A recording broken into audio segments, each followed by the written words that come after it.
और आपको बता दें, इधर शरद पवार की गुट की तरफ से दावा किया जा रहा है कि पूरी पार्टी जो है वो उनके साथ है। ये कहा गया महाराष्ट्र की सियासत पर जयंत पाटिल की तरफ से कि जितने भी लोग वहां नजर आ रहे हैं वो भी शरद पवार के साथ हैं और पूरी एनसीपी जो है फिलहाल शरद पवार के साथ है। पार्टी की मंजूरी के बिना कुछ लोग सरकार में शामिल हुए हैं। आगे आने वाले वक्त में सभी लोग आपको एक साथ नजर आएंगे। सरकार में शामिल लोग पार्टी विचारधारा के खिलाफ हैं, ये कहना है जयंत पाटिल का।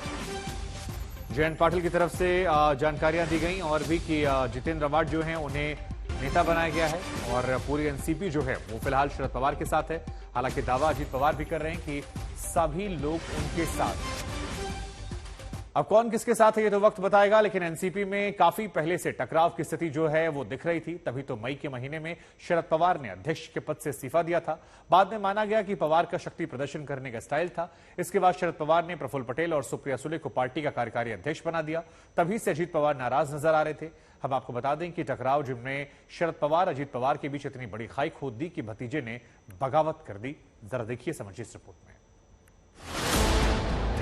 महाराष्ट्र की सियासत में पावर गेम पलटने के बाद जब शरद पवार जवाब देने के लिए मीडिया के सामने आए तो सबसे पहले उन्होंने हाल ही में भोपाल में दिए गए पीएम मोदी के बयान का जिक्र किया और इसके जरिए पार्टी में बगावत करने वालों के साथ बीजेपी पर भी हमला बोल दिया।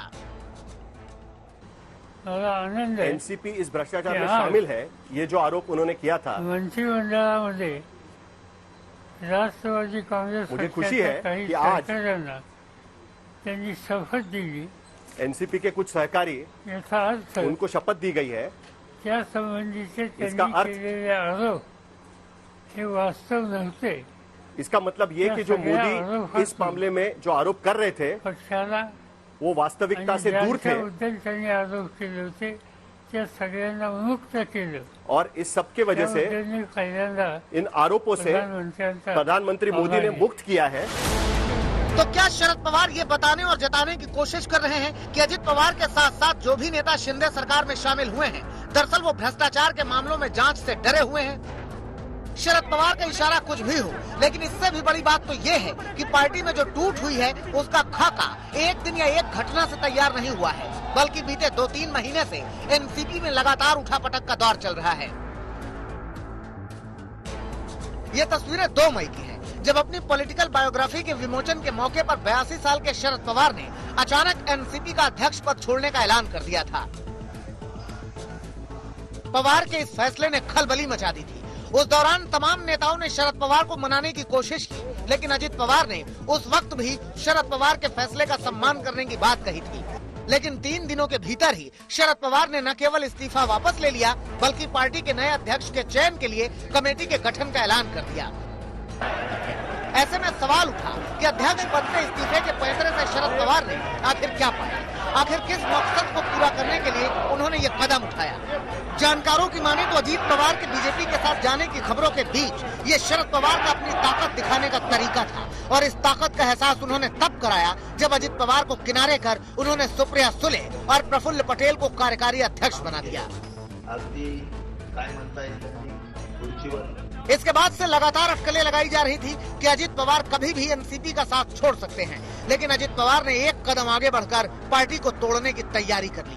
शरद पवार के सामने सबसे बड़ी चुनौती खड़ी कर दी।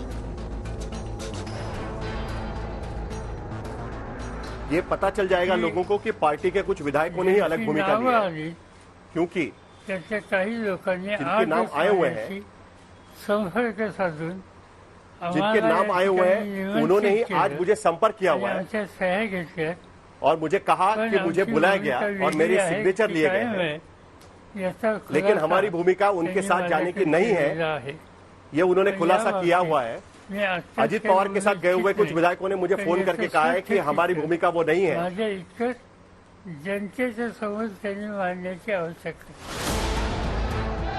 बीते दिनों अजित पवार की गृह मंत्री अमित शाह से मुलाकात की बात भी सामने आई थी, जिसके बाद संजय राउत ने दावा किया था कि अजित पवार बीजेपी के साथ जा सकते हैं, सरकार में शामिल होने के लिए बड़ा कदम उठा सकते हैं। अजित पवार ने इन खबरों का खंडन किया, लेकिन क्या शरद पवार ने इस चेतावनी पर कोई ध्यान नहीं दिया?